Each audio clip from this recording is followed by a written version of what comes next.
রাজধানী ঢাকা সহ দেশের বিভিন্ন প্রান্তে গত ১৫ দিনে অন্তত ৪টি নৃশংস হত্যা হয়েছে।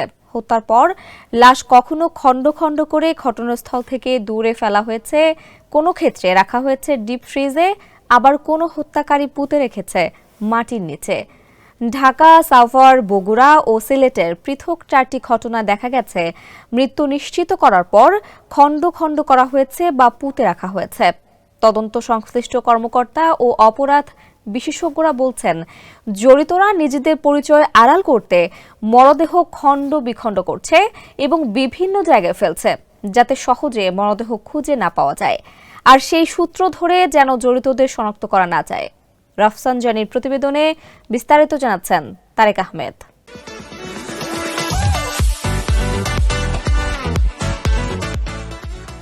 সর্বশেষ গেল ১০ নভেম্বর নৃশংস হত্যার শিকার হন শিল্পপতি জসিমউদ্দিন মাসুম। রাজধানীর একটি বাসায় তাকে হত্যার পর টয়লেটে বসে কেটে টুকরা টুকরা করা হয়। এরপর ২ দফায় সেগুলো প্রায় ৩০ কিলোমিটার দূরে রূপগঞ্জ উপজেলার পূর্বাচল উপশহরে ফেলা হয়। কাজটি করেন রুমা আক্তার নামে এক নারী, যার সঙ্গে জসিমের বিবাহ বহির্ভূত সম্পর্ক ছিল। গেল ৩ নভেম্বর সিলেটের কানাইঘাট সদরের বীরদল ভাড়াড়িপোদ গ্রামের ৫ বছরের শিশু মুনতাহা আক্তার জেরিনকে শ্বাসরোধ করে হত্যা করেন প্রতিবেশী শামীমা বেগম মার্জিয়া। হত্যার পর লাশ গুম করতে পুঁতে রাখা হয় বাড়ির পাশের একটি ডোবায়। গেল ১০ নভেম্বর বগুড়ার দুধচাচিয়ায় নিজ বাসায় হত্যার শিকার হন উম্মে সালমা। হত্যার পর তার মরদেহ কাপড় দিয়ে পেঁচিয়ে ডিপ ফ্রিজে রেখে চলে যায় খুনি। গেল ১১ নভেম্বর সাভারের বিরুলিয়ায় দত্তপাড়া এলাকার একটি নার্সারি থেকে এক নারীর খণ্ডিত মরদেহ উদ্ধার করে পুলিশ।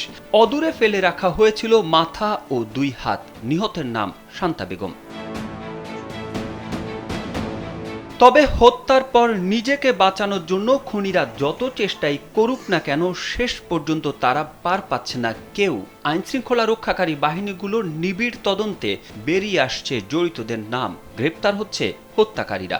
তদন্ত কর্মকর্তারা বলছেন, চৌকস তদন্ত কর্মকর্তাদের দক্ষতায় আসামিরা ধরা পড়ছে। পুলিশের তদন্ত আগের তুলনায় অনেক বেশি আধুনিক ও প্রযুক্তি সম্পন্ন হয়েছে।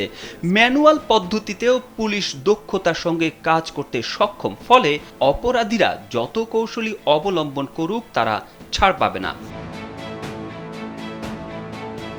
ঢাকা বিশ্ববিদ্যালয়ের সমাজ কল্যাণ ও গবেষণা ইনস্টিটিউটের সহযোগী অধ্যাপক অপরাধ বিশেষজ্ঞ তৌহিদুল হক বলেন, অপরাধী যত কৌশলী অবলম্বন করুক না কেন, আইনশৃঙ্খলা রক্ষাকারী বাহিনী তাদের ধরতে পারে। এ ধারণাটা সমাজে প্রতিষ্ঠা করতে হবে, তাহলেই এ ধরনের নৃশংস হত্যা বন্ধ করা সম্ভব হবে। তারেক আহমেদ, কালবেলা।